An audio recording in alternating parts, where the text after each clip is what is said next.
Queremos saudá-los todos em nome do Senhor Jesus, agradecer a presença de cada um de vocês e convidá-los a abrir a palavra de Deus na segunda carta de Paulo aos Coríntios, capítulo 2.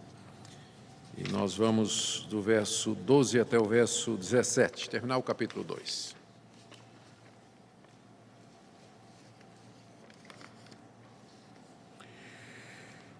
Segundo aos Coríntios, capítulo 2, de 12 a 17. Enquanto os irmãos abrem a Escritura, aproveitar para agradecer a presença de todos, aqueles que costumam estar conosco na quarta-feira, e dizer que sempre é uma alegria estar com os irmãos aqui.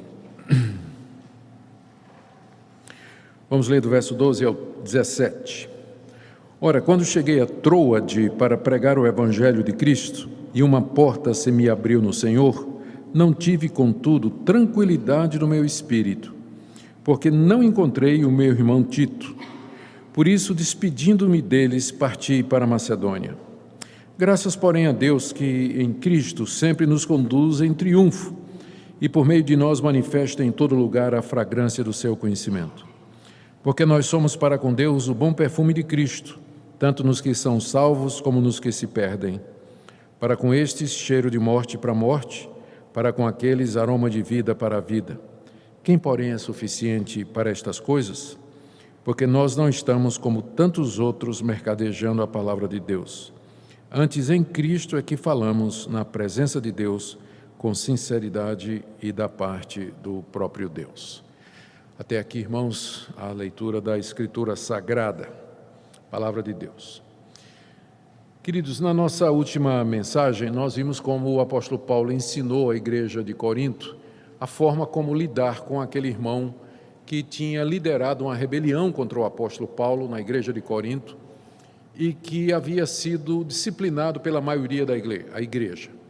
A igreja entendeu que aquele irmão estava em pecado, aquilo que ele estava difundindo ou espalhando a respeito do apóstolo Paulo não era verdade.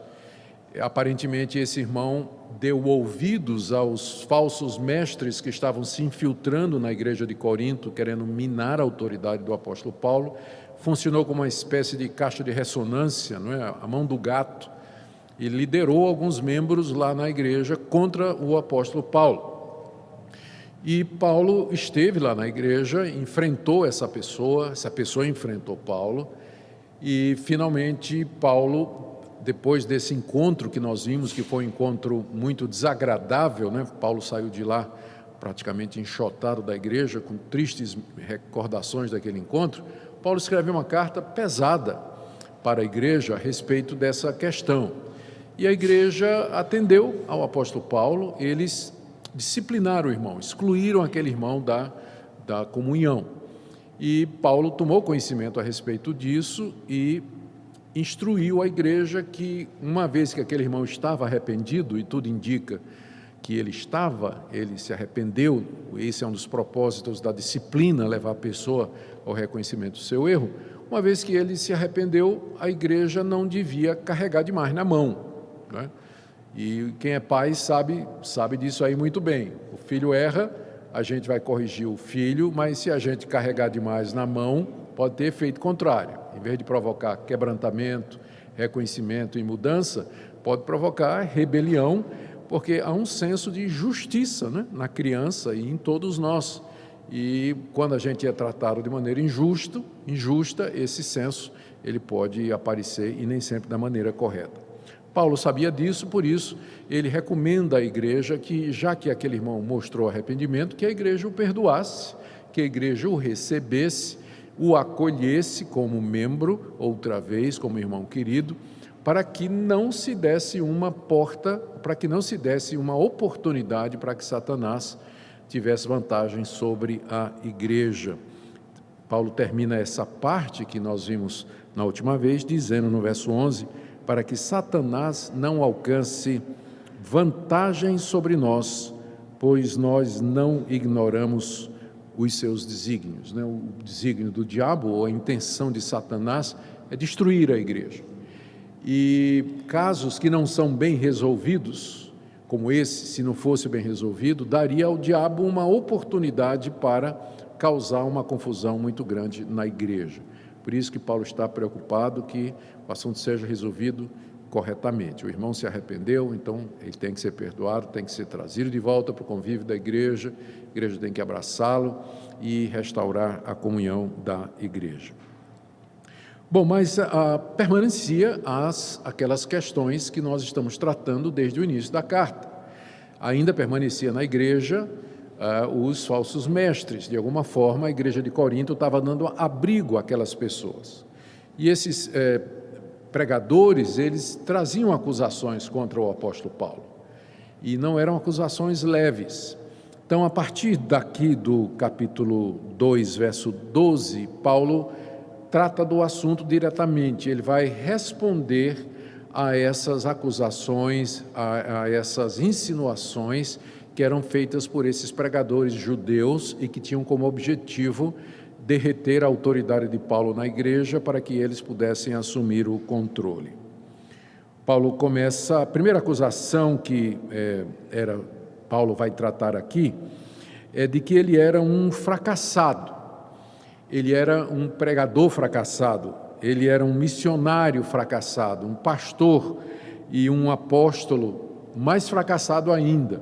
Ele era um apóstolo meia boca, ele não podia ser da parte de Deus, porque onde ele passava, ele era rejeitado, apedrejado, era expulso da cidade. Algumas vezes, antes de ser expulso, ele era preso, era chicoteado. O livro de Atos conta numerosos casos desse, em que Paulo passou por todo tipo de sofrimento e provação na mão do seu próprio povo. E a questão é, como é que alguém que é da parte de Deus, alguém que foi enviado por Deus, um apóstolo de Jesus Cristo, um ministro do Evangelho, como é que ele, então, ele pode ser tão rejeitado, né? Pode sofrer tanta oposição, se a mensagem dele era recebida e crida nem pelo próprio povo de Deus, que eram os judeus. Porque é que nem os judeus acreditavam em Paulo.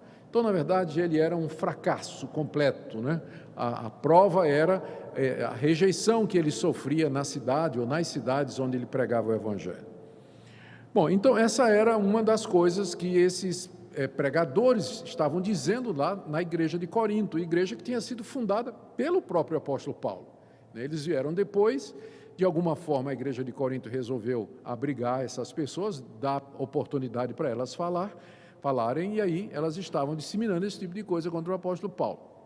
E o pior é que naquele momento em que essas notícias estavam chegando ao apóstolo Paulo, ele estava realmente passando por um momento difícil no seu ministério, que é o que diz os versos 12 e 13, que são os versos iniciais do que lemos. Ele diz aqui no verso 12 que ele tinha ido para a região de Troade, e lá, ele foi lá para pregar o Evangelho de Cristo, era essa a prática dele. Troade ficava mais ao norte de Corinto, mais para dentro da região da Caia, e Paulo tinha ido lá pregar o Evangelho, que era essa a chamada dele. Deus o havia constituído apóstolo dos gentios. Então ele foi lá naquela cidade pregar o Evangelho. E ele disse que quando chegou lá, estou no verso 12, uma porta se me abriu no Senhor.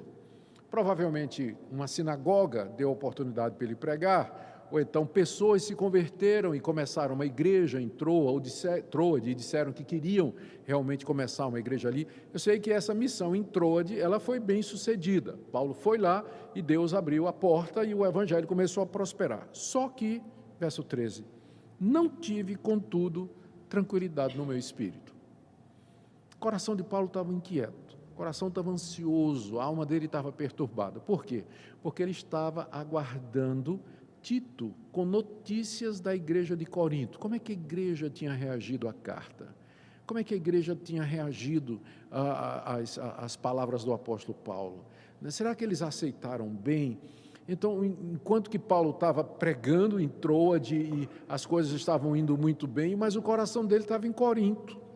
Estava aflito, estava ansioso, o que prova que nem sempre o sucesso no ministério é alguma coisa que aquieta a alma do obreiro. Às vezes a pessoa pode ser um bom pregador, um bom ministro, um bom missionário, está fazendo um grande trabalho, o pessoal olha de fora assim e diz assim, esse pastor deve estar feliz da vida, porque a igreja dele só faz crescer.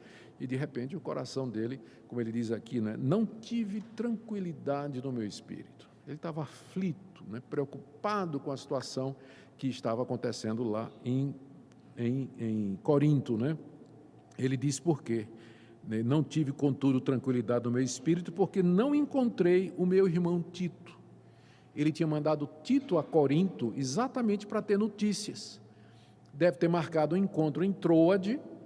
Enquanto Tito não chegava, ele abria uma igreja lá e Tito demorava e Paulo se angustiava e se preocupava, né, com aquilo, imaginando o pior talvez, né, que a demora de Tito já era um mau sinal de que as coisas lá em Corinto tinham ficado pior do que ele tinha pensado. Aí ele diz no final do verso 13: por isso, despedindo-me deles, desses novos convertidos em Troade, que gozaram da presença do apóstolo Paulo talvez por uns poucos meses, né, umas poucas semanas, Paulo se despede deles e diz: olha, eu não consigo ficar aqui, meu coração está inquieto, eu tenho que resolver esse assunto, eu vou para Macedônia. Macedônia era aquela província onde você tinha a cidade de Corinto, né? Eu vou procurar, vou atrás para saber notícia. Então veja só, ele já era acusado de ser um pastor fracassado, por conta das perseguições, por conta da rejeição que ele sofria onde ele passava. Ele mesmo agora está numa situação em que a coisa vai bem, mas não vai, né? A porta se abriu, mas ele não entrou pela porta.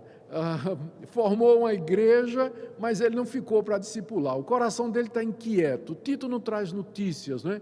Então, realmente, quando você põe o quadro completo assim, dizer, realmente esse Paulo era um fracassado mesmo, né?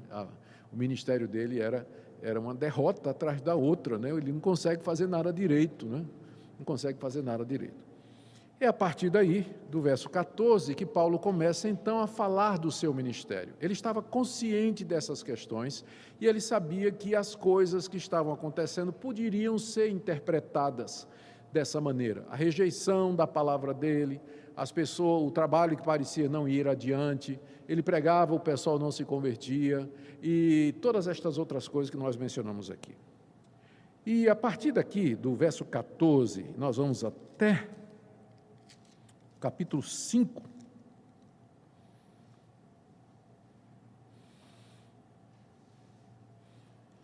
até o capítulo 5 mais ou menos, o apóstolo Paulo vai fazer uma defesa do seu ministério. Ele vai defender-se das acusações feitas por aqueles pregadores. E a primeira acusação é exatamente a acusação de fracasso. É a que ele vai tratar do verso 14 até o verso 17. A visão que Paulo tem do seu ministério é bem diferente daquela que aqueles pregadores falsos estavam trazendo.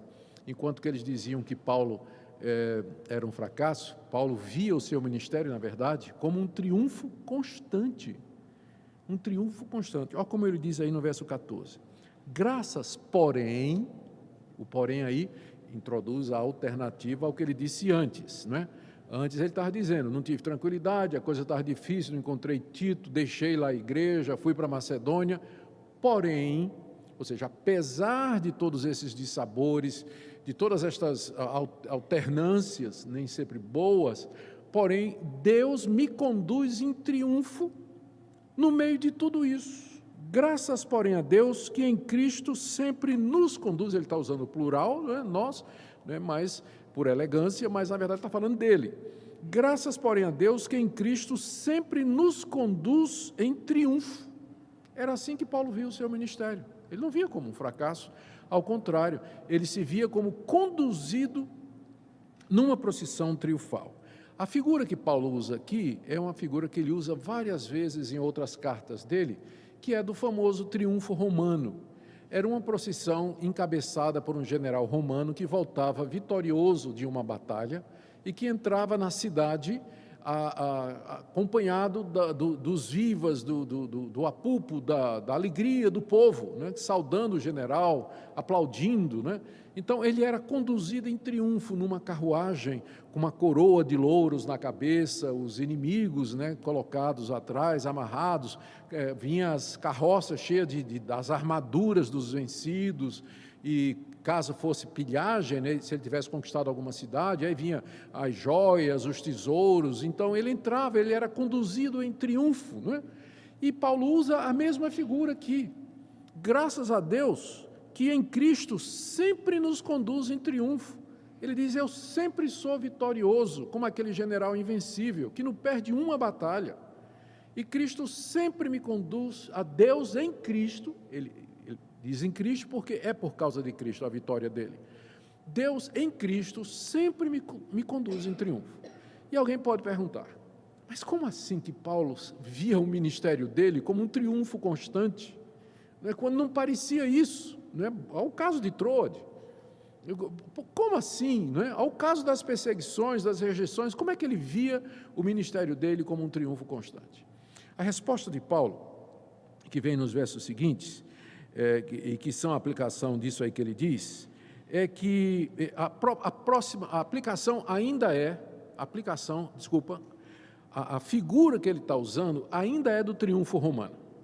Uma das coisas que, quando o general era conduzido em triunfo, é que as mulheres jogavam perfume, perfume de rosas, ou jogavam pétalas de rosas, ou de outras flores aromáticas no general, e aquele cheiro suave, fragrante, enchia o ar, e o general respirava aquele cheiro, era cheiro de vida para a vida, aquele cheiro era o cheiro da vitória.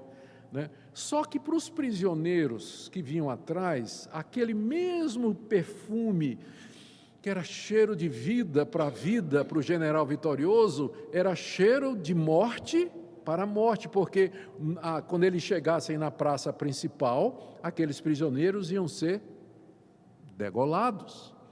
Então aquilo era cheiro de morte, prenunciando a condenação deles. Então o mesmo perfume que significava vida para o vencedor, o mesmo perfume significava morte para o vencido.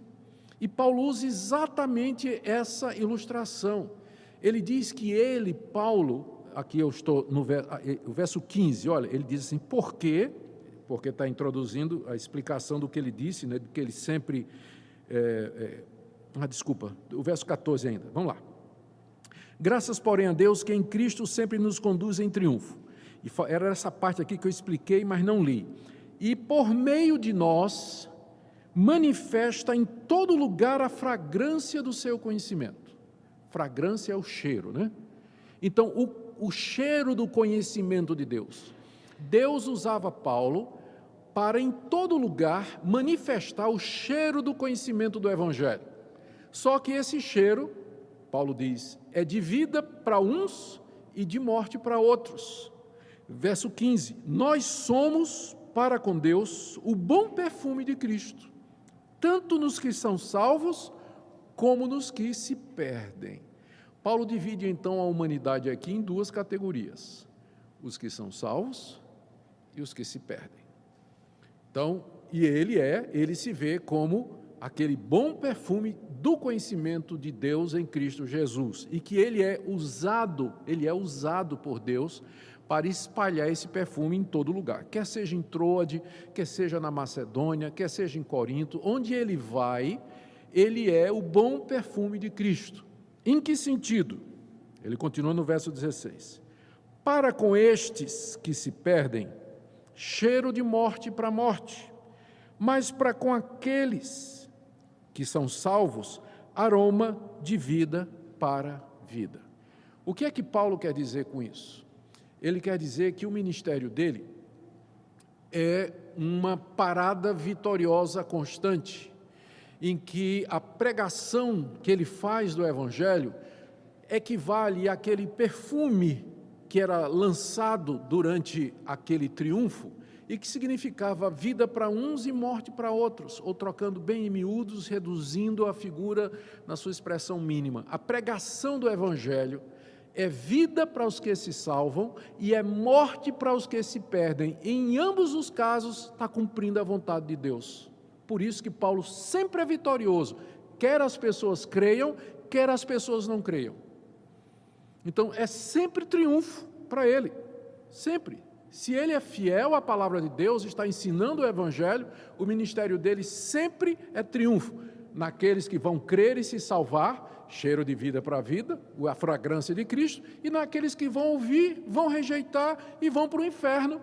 Foi realizado o propósito de Deus e a vontade de Deus. Paulo ainda é triunfante, mesmo naqueles que se perdem. cheiro de vida para a vida, nos que se salvam, e cheiro de morte para a morte nos que se perdem. Por isso que ele pode dizer, graças a Deus, que em Cristo sempre nos conduz em triunfo. Aí ele faz uma perguntinha no final do verso 16. Quem, porém, é suficiente para essas coisas? Que tipo de pessoa, né, que tipo de ministro, que tipo de obreiro ele tem que ser uma pessoa para que ela seja nas mãos de Deus o bom perfume de Cristo, produzindo tanto o efeito da salvação como o efeito da condenação? E a resposta está no verso 17, quando ele então diz, com toda a modéstia, né, ele diz assim, porque nós, ao dizer nós aqui, ele está respondendo a pergunta, quem é suficiente para essas coisas? Aí no verso seguinte ele diz, nós. Então, ele se via suficiente. Por quê? Nós não estamos como tantos outros mercadejando a palavra de Deus. A gente sabe, voltando à figura do perfume, que tem gente que pega perfume bom, de primeira categoria, e batiza, né? Mistura com outros elementos para render mais. Já não é mais o mesmo perfume, já não tem mais aquele mesmo efeito. Então, a figura ainda permanece. Paulo disse, quem é suficiente para ser o bom perfume de Cristo? Nos que se salvam e nos que se perdem, para a vida ou para a morte? Resposta, aquele ministro fiel, que não adultera a palavra de Deus, que não mercadeja, que não faz negócio da palavra de Deus, e para tornar essa palavra mais mercadejável, não sei se existe isso, esse verbo ou adjetivo, ou advérbio, ele altera, ele diminui, ele torna mais bonito, enfim, não é? Ele não adultera a palavra de Deus. Então, quem é o ministro que pode dizer, o meu ministério é um triunfo constante? A resposta é, aquele que não mercadeja a palavra de Deus, porque enquanto ele está pregando a palavra de Deus e o evangelho com fidelidade, Deus está realizando o seu propósito, bom perfume de Cristo nos que se salvam e cheiro de morte para morte naqueles que se perdem, que no dia do juízo vão dizer, sim, é verdade, eu ouvi e eu rejeitei, eu estou aqui porque eu conheci o evangelho e eu realmente não quis. E a gente sabe que o evangelho, aonde ele é cheiro de morte para morte, ele provoca rebelião, incredulidade, endurecimento. O mesmo sol que derrete a cera é o mesmo sol que endurece o barro. O mesmo evangelho que quebranta corações, que abre os olhos, que ilumina o entendimento, é o mesmo evangelho que vai lançar o cara em mais incredulidade ainda, em trevas ainda mais profundas e cada vez mais longe de Deus. O ministro de Deus que é fiel, não mercadeja, e Paulo diz aqui, não estamos como tantos outros. Aqui é uma ironia, ele está se referindo aos mestres que estavam lá em Corinto, né? Estavam lá com outro evangelho, disse, eu não sou como esse pessoal que está aí, que mercadeja a palavra de Deus. Antes, aí ele diz 4 coisas a respeito do ministério dele, que faz com que ele seja essa pessoa suficiente. Antes ele diz, eu falo em Cristo, estou no final do verso 17, na presença de Deus, com sinceridade e da parte do próprio Deus. Paulo tem consciência de que ele está, é uma expressão em latim, que vem da Reforma também, na verdade é uma expressão que vem do Calvino, não é? Coram Deo, na presença de Deus, não é?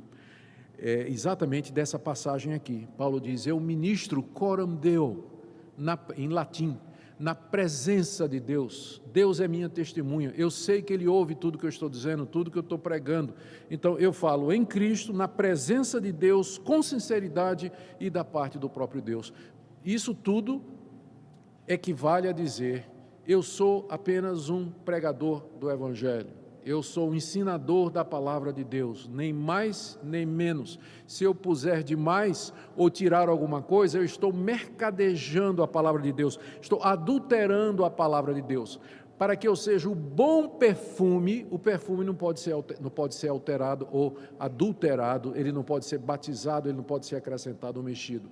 E aí sim, quando o pastor, o ministro, a pessoa, você crente que é fiel, ensina a palavra, diz a palavra como ela é, você é o bom perfume de Cristo. Quer a pessoa acredite, quer ela não acredite, quer ela se converta, quer ela não se converta, enfim, o que Deus pede de nós é que nós sejamos autênticos, fiéis e genuínos e verdadeiros, porque os resultados estão na mão dele. É Deus que vai usar a palavra como Ele quer, de acordo com sua sabedoria e o seu conhecimento. Então, aplicações que a gente pode fazer dessa primeira defesa de Paulo, não é? Primeiro vamos fazer a aplicação mais direta, que é isso que Deus requer dos pregadores e dos pastores, que eles sejam fiéis, que eles não ensinem outra coisa, mas que eles ensinem a palavra de Deus sem mercadejar, sem adulterar, para que ela seja aquele bom perfume do conhecimento de Cristo, para que cumpra o propósito de Deus. Segundo, aqueles que são fiéis em fazer isso, em ensinar a palavra de Deus sem adulterar o conhecimento de Cristo, eles sempre serão o bom perfume de Cristo, nos que se perdem e nos que se salvam. E aqui traz uma lição preciosa para nós. Fica difícil, aqui precisa ter cuidado. Via de regra, Deus vai abençoar o pregador fiel através de conversões e pessoas que querem ouvir a palavra de Deus. Mas às vezes é possível você encontrar um pregador que é fiel, mas ele está labutando em circunstâncias e situações em que ele não vê resultados. Ele não vê. Nós poderíamos contar da história da igreja, podíamos contar da história das missões, casos e casos. Nós ouvimos o Ronaldo Lidório, quando esteve aqui recentemente, né, falar a respeito daquele missionário que passou, o Henry Martin, que passou não sei quanto tempo lá, não me lembro agora se foi em Índia, China, pregando nada, anos e anos, ninguém se convertia, né? E se a gente for medir o sucesso de um pregador pela quantidade de seguidores que ele tem, a gente pode cair numa armadilha. Eu sei que números não dizem tudo, eu sei que eles dizem alguma coisa, mas o critério que Deus coloca para o sucesso nunca é numérico, mas sempre é o critério da fidelidade. É isso que vai ser exigido de nós no dia de juízo. Você foi fiel à palavra de Deus, você ensinou a palavra de Deus com fidelidade. Senhor, eu fiz isso, mas quase ninguém me escutou. Isso não é da sua conta, meu filho. Isso não é da sua conta. Eu quero saber se você foi fiel e fez aquilo que eu disse que você devia fazer. Então, é isso que a passagem nos traz nessa noite. Nós vamos orar e depois vamos dar oportunidade para vocês fazerem perguntas, como é o nosso costume. Oremos. Senhor, nós te damos graças, porque o Senhor nos confiou esse conhecimento de Cristo, que é essa fragrância tão doce, tão suave aos nossos sentidos espirituais. Te damos graças pelo teu Filho, a rosa de Saron, lírio dos vales. Bendizemos o teu nome por ele. E também, Senhor, nós sabemos que esse mesmo cheiro que para nós é tão delicioso e tão aprazível, é podridão, é fedor, é um mau cheiro para os incrédulos, para os rebeldes, os que viram as costas para o Senhor e que rejeitam o Senhor Jesus. Senhor, nos ajuda a permanecer fiéis no meio de uma sociedade para quem o Evangelho é como fedor, como um mau cheiro, porque no meio desses há aqueles que aspirarão um bom perfume de Cristo. Faz-nos instrumentos teus para levar o conhecimento de Jesus ao teu povo aqui nesse país e fora dele. Abençoa aqueles que estão aqui nessa noite, dá-lhes sempre a tua graça de permanecerem fiéis a ti. Consola os nossos corações, em nome de Jesus. Amém.